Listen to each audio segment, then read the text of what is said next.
Bonjour Alecom. Alors je voulais faire une suite de la vidéo 145. C'était la télévision un petit peu bizarre, une télévision allemande, dans laquelle le propriétaire pensait qu'il avait une panne sur la carte mère, c'est ce qu'on lui a dit. Donc la carte mère, en fait, on a vu qu'elle fonctionnait dans la vidéo 145, qu'on avait plutôt un problème sur la carte d'alimentation. Alors c'était une carte d'alimentation qui fournit un stand-by, parce qu'elle a un petit trans, trans, transformateur de 3 volts qui fournit du 3 volts. Par contre, la partie transformateur qui fournit le 24 volts, la fonction ici 24 volts, et la fonction boost converteur qui est de 320 volts, transformer les 300 volts en 400 volts, les deux fonctions ne se font pas. Donc on a une panne ici et là. Donc là on a une panne double, et en général quand on a une panne dans une fonction et une panne dans l'autre fonction, c'est impossible. On ne peut pas avoir une panne là et une panne là. Sauf dans ce cas-là, parce que en fait tous les deux ils ont quelque chose de commun. Alors ce quelque chose en commun, c'est le VCC. Le VCC, c'est le premier transformateur qui le fournit. Lui, il fournit le 3 volts et en même temps il fournit normalement du 15 volts. Bon, à l'occurrence ici, il ne fournit que du 10 volts. Ça, c'est encore un problème. Il fournit du 10 volts qui va envoyer sur le transistor ici en attente. Quand on appuie sur le PS on, sur la télécommande, donc, qu'on a, eh ben, la télévision, elle envoie un PS on avec la carte mère et normalement, le VCC va passer de l'autre côté du transistor pour alimenter les oscillateurs pour avoir du 24 volts et l'oscillateur pour avoir la transformation de 300 volts en 400 volts. Alors ça se passe bien. Donc c'est bizarre. Comment que ça se fait que les deux reçoivent leur VCC et pourtant on n'a pas de 24 volts et on n'a pas de transformation de 300 volts en 400 volts. Donc c'est-à-dire qu'il y a autre chose qui est en commun pour les deux circuits. Ben, en fait, on avait découvert qu'il y avait bien quelque chose en commun pour les deux circuits. Le circuit en bas là, ça c'est le circuit pour le découpage de ce gros transformateur pour avoir 24 volts. Ça c'est pour avoir les 24 volts. Et en haut là, on a un circuit oscillateur. Tout en haut, le circuit oscillateur, c'est lui qui fait le découpage entre la bobine et une diode pour faire le boost converteur, pour avoir les 400 volts au condensateur général. Donc on a deux oscillateurs. Le troisième oscillateur là, c'est pour avoir le stand-by. Donc lui, il fonctionne bien lui. Lui, il fait le découpage sur le petit transformateur pour avoir 3 volts en sortie. Lui, il n'y a pas de problème, on l'a vu dans la vidéo 145. En fait, ce que les deux oscillateurs, celui-là en haut et celui-là en bas, ont en commun, c'est un troisième circuit. Ce troisième circuit, il avait brûlé. On a vu qu'il avait brûlé, donc je l'ai supprimé. Donc ce circuit, c'est quoi exactement? C'est le Seno 012DG.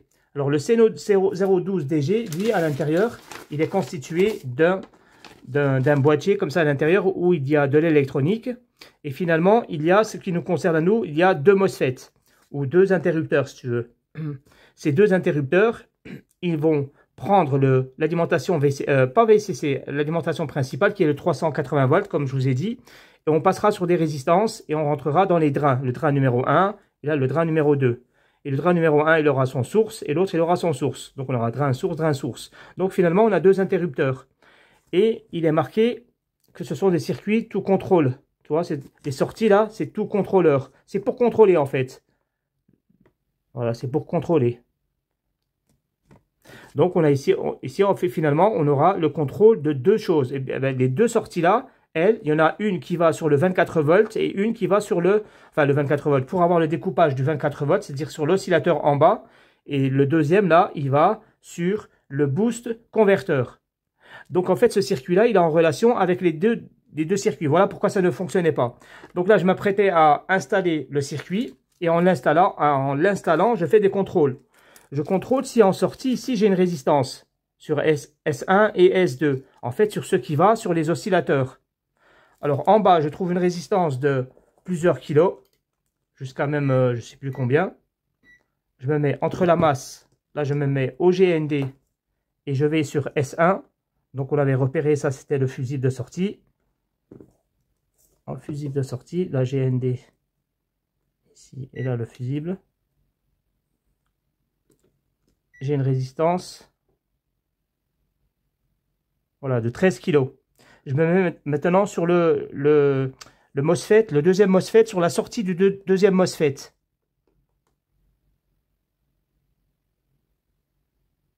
Là, j'ai 9 ohms. Je me mets en mode sonnette. J'ai carrément un court-circuit. Donc sur le source, sur le circuit, sur le source, Numéro 2, je suis là, j'ai une résistance,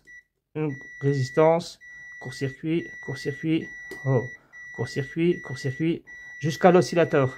En fait, j'ai des courts-circuits partout. Ici, j'ai mon source. Le source, il passe par une résistance fusible. Après les deux résistances, enfin, comme un fusible quoi. Après le fusible, je retrouve deux résistances là. Et après les deux résistances, en parallèle, je rentre dans un condensateur positif. Pardon, je rentre dans le positif ou le négatif? Alors là, je comprends pas. Oui, ça c'est le positif. Il rentre directement dans le circuit. Et l'autre là, c'est le négatif. Et là, j'ai un court-circuit là, sur la résistance, j'ai un court-circuit partout. Voilà. Donc, soit j'ai un court-circuit sur les résistances, ça c'est impossible, puisqu'elles sont en série avec le fusible. Donc, ça ne peut pas être à la masse. Et pourtant, elles sonnent. Et c'est des résistances de 600 kg. Hein. Mais là, pour l'instant, elles donnent 10 ohms. Le condensateur, il donne 10 ohms. Donc, ce que je peux faire, c'est soit supprimer le condensateur, soit supprimer le circuit là, le circuit oscillateur. À mon avis, c'est lui qui est mort. Hein. Ou alors faire une coupure entre les deux, entre le condensateur et le circuit oscillateur qui fait le découpage du 300 volts en 400 volts pour le boost converteur. Là, ce que je vais faire une coupure ici, comme ça sera plus rapide. Autre chose à dire sur cette carte, vraiment, elle est très difficile à travailler. Là, j'ai supprimé un circuit, là, et vous voyez, la carte, elle est gonflée. En fait, elle est gonflée, la carte. Que quand j'ai envoyé l'air chaud, ici, c'est une carte qui est très fine. C'est pas fait pour démonter, hein, c'est vraiment pas fait une carte pour travailler dessus. Et donc, je veux dire, voilà, il faut faire vraiment attention avec l'air chaud. Et c'est une carte qu'il faut travailler vraiment avec souplesse, quoi. Voilà, donc je vais faire la coupure.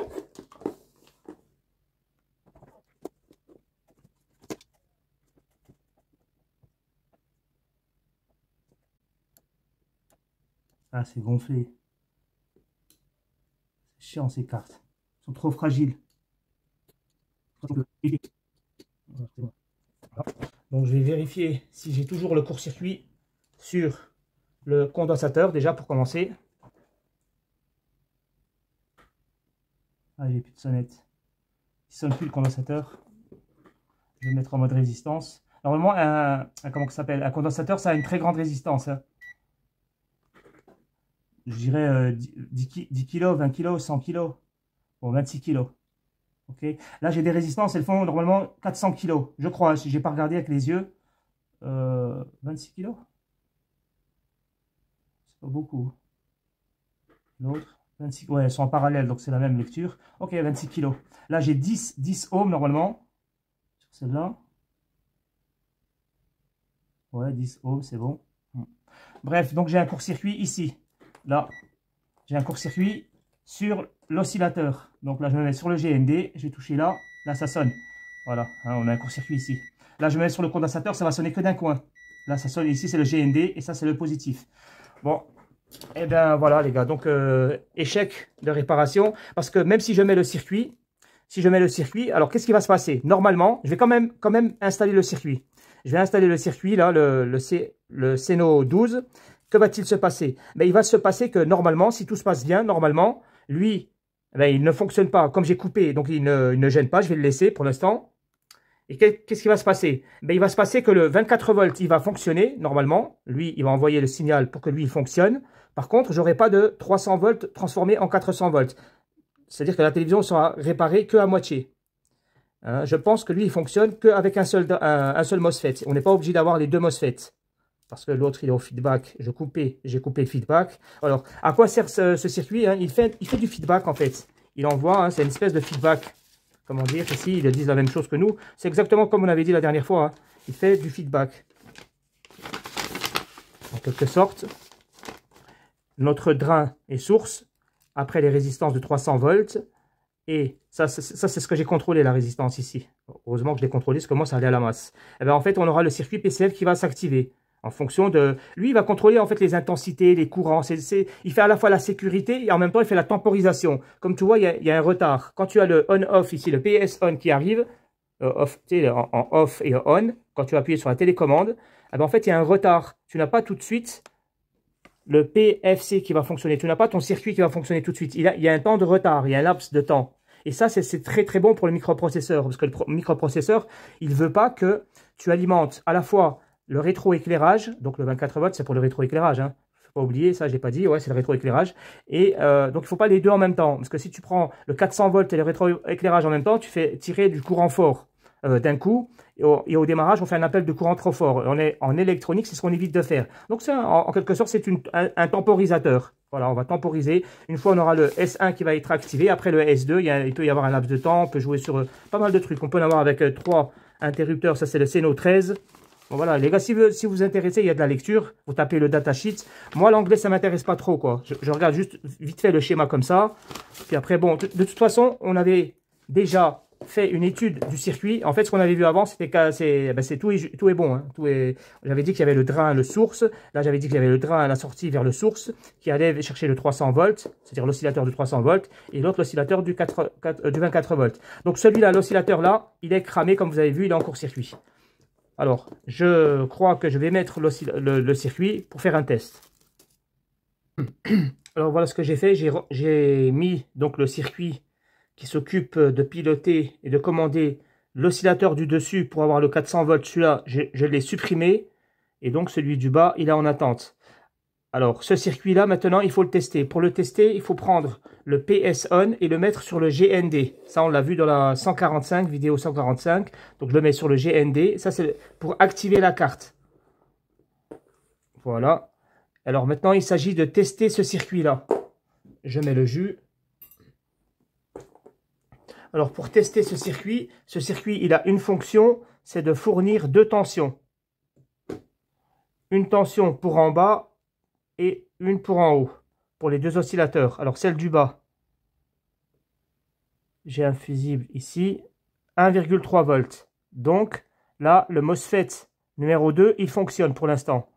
Maintenant, je vais voir le MOSFET numéro 1 pour piloter le circuit que j'ai supprimé au-dessus. 2 volts. Ok, ça veut dire que le circuit que j'ai installé maintenant, il fonctionne.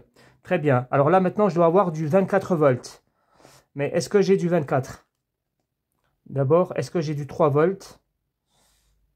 Ici. C'est où? 3,3 volts, ça c'est ok. Maintenant, le 24 volts. 0. J'ai pas de 24. J'ai pas de 24 volts. Non, pas de 24. On n'a pas les 24 volts. Donc ici, on a encore un problème ici sur la partie primaire. Le problème qu'on peut avoir, c'est le problème sur l'oscillateur lui-même. Est-ce que l'oscillateur fonctionne ou est-ce qu'il ne fonctionne pas? Alors l'oscillateur là, il a sa tension d'alimentation pour travailler. Ça c'est bon. Il a la tension de commande pour s'activer. Maintenant, est-ce que lui, il sort le signal d'horloge? Alors le signal d'horloge, je vais le mesurer sur les MOSFET. Je me mets sur le GND. GND dans la partie primaire et je vais contrôler le MOSFET numéro 1 dans la partie 24 volts. 0 volts. Que dalle. Normalement ici j'aurais dû avoir 3 volts, au moins 3 volts pour voir si j'ai un signal d'horloge. Un signal de 3 volts stable. Même si la tension elle est alternative. Donc là j'ai mesuré ici. Et l'autre il est où? L'autre MOSFET il est là. 0. Voilà. Donc on a ici le signal d'horloge qui ne sort pas. Alors ça, c'est parce que le circuit là, il est cramé. Un petit truc quand même, un rappel. Cette carte, le vrai problème de cette carte, le problème initial à la base, c'est que le transformateur là, il avait un pin ici qui était déconnecté. Hein. Faut s'en souvenir, ici, j'avais un pin qui était... j'avais une soudure sèche ici. C'est-à-dire que là, j'avais une étincelle. Voilà pourquoi, en fait, le circuit là, il a cramé. Celui-là aussi, l'oscillateur, il a cramé. Et celui-là aussi que j'ai remplacé avec cramé. Donc moi je vais m'arrêter là. Hein, je vais m'arrêter là. Je vais faire une autre réparation d'une télévision LG tout de suite. Voilà, c'était pour vous donner voilà l'état des lieux de cette carte, l'avancement de cette carte. Je vais m'arrêter là et je vais conseiller aux propriétaires de se trouver une nouvelle carte. Pourquoi? Parce que cette carte elle est très difficile à... Bon, j'ai supprimé l'oscillateur là proprement. Je l'ai fait avec le fer à souder. Hein, il ne faut pas utiliser ici la chaufferette. Parce que cette carte qui est très sensible. Voilà, ça c'est une chose. Mais en plus, ce composant-là, j'ai regardé, c'est le K977, je crois, ou 78. Et il est introuvable. Celui-là, il est introuvable. Et celui-là, j'ai même pas cherché, mais je sens que ça va être très compliqué. Ça, ce sont des circuits qui sont pas très très communs en fait, hein. Ce sont des circuits qui ont besoin d'un PS-on de ce circuit-là. Donc là, c'est une particularité. Donc la vidéo, elle va s'arrêter là. Je vais m'arranger avec le propriétaire. Et maintenant, on passe à la suite, hein. On passe à une vidéo LG.